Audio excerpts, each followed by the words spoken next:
Hello students, welcome back. Now let us solve question number 6 of exercise 5.2. क्या है?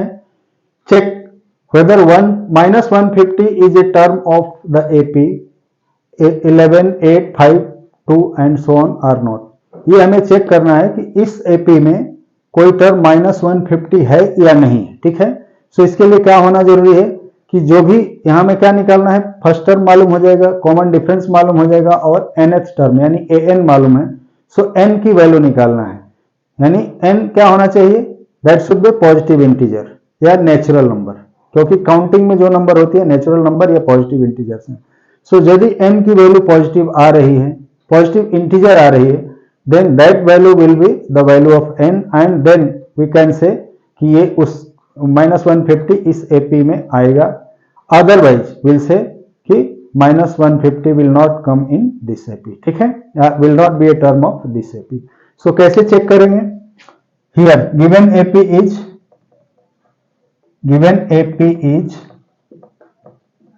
कितना है, 11, 8, 5, 2 and so on, ठीक है। Here A की वैल्यू कितनी है, 11. D is how much, 8 minus 11 that is equal to -3.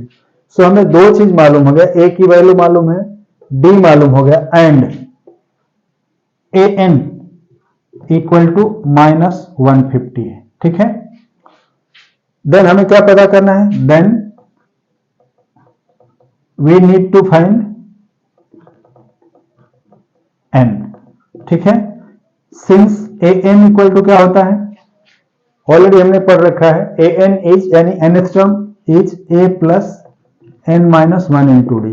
So here -150 will be equal to और should be equal to 11 plus n minus 1 into -3, ठीक है। अब इनको हम इंटू कर लें, दैट इज और ये हो जाएगा -150 equal to 11 plus -3n, bracket हम खोल लें तो -3n प्लस 3 हो जाएगा, ठीक है। अब 3n को हम इस साइड ले आ रहे हैं और 3n will be equal to how much, 150 plus 11 plus 3, इन तीनों का सम कितना हो जाएगा, दैट इज इक्वल टू और 3n इक्वल टू 164 हो गया और n इक्वल टू 164/3। जब हम 3 से इसे डिवाइड करेंगे तो 3 5 जा 15, 3 4 जा 12, 14 है इज टू 2/3, ठीक है। सो इसकी वैल्यू कितनी आ गई, 54 is to 2/3। This is not a positive integer और नेचुरल नंबर, ये इंटीजर और नेचुरल नंबर नहीं है। So it cannot be means 150 -150 cannot be a term of this AP, ठीक है। Hence यहां क्या है, since n equal to 54 is to 2/3 is not an integer, ये इंटीजर नहीं है और not a natural number, ये नेचुरल नंबर नहीं है।